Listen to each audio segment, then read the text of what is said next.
Hello friends, welcome back to our channel. Today we are going to talk about Mary Esty and how she became a victim of the 1692 Salem witch trials. Mary was 57 years old when she was first accused of practicing witchcraft. Unlike the others who were accused before her, there is no record of the original accusations from the afflicted girls. On April 21st, Thomas Putnam and John Buxton appeared before the magistrates, John Hathorne and Jonathan Corwin, to file complaints against Mary Esty and 8 others. An arrest warrant was issued, and the constable was told to bring Mary to Ingersolls in Salem by 10 in the morning the next day. April 22nd, Mary was brought to Ingersolls in Salem to be questioned by the magistrates. As she walked in, several of the afflicted children fell into fits. "Does this woman hurt you?" The afflicted were unable to answer.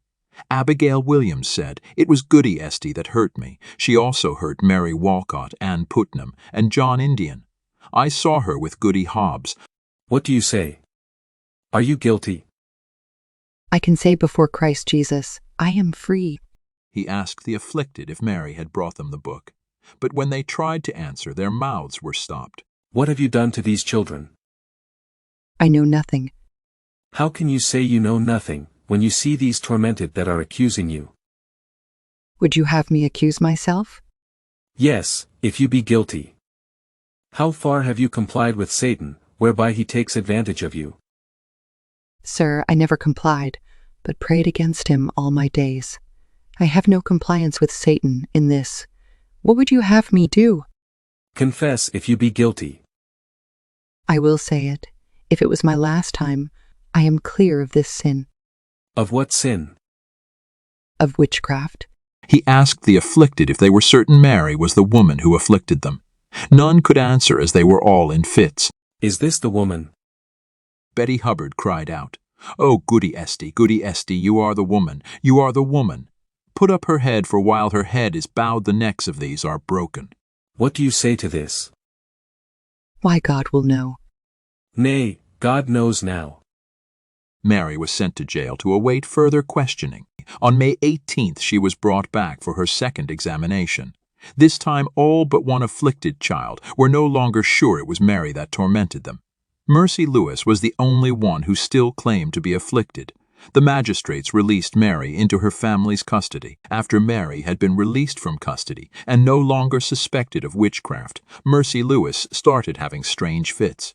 Others claimed she was in such poor condition that she appeared close to death. Abigail Williams and Ann Putnam claimed they saw the apparition of Goody Esty, and she told them that she afflicted Mercy Lewis because she would not clear her as the others did.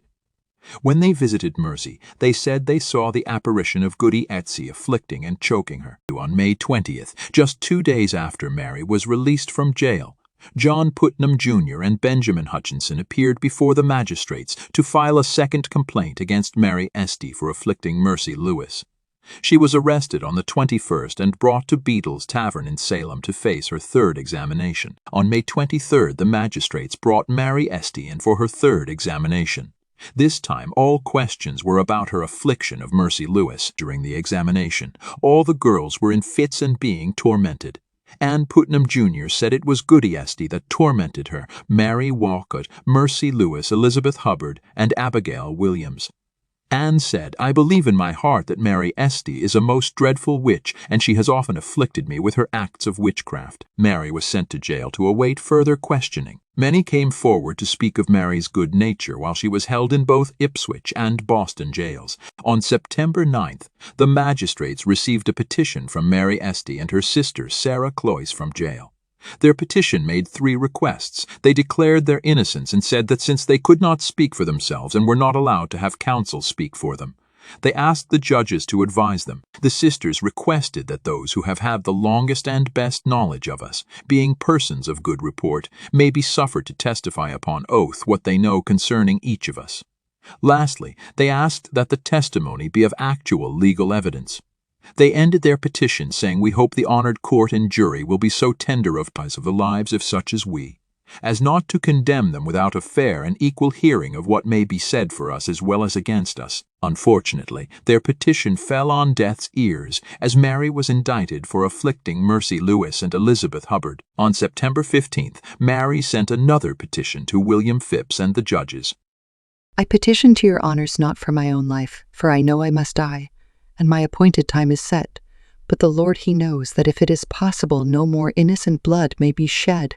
On September 22nd, Mary Esty was brought from jail to Proctor's Ledge to be hanged. Several were seen crying as she said her last words to her husband, children, and friends. This video was produced by 1692 Before and After, in memory of those falsely accused and persecuted during the Salem witch trials.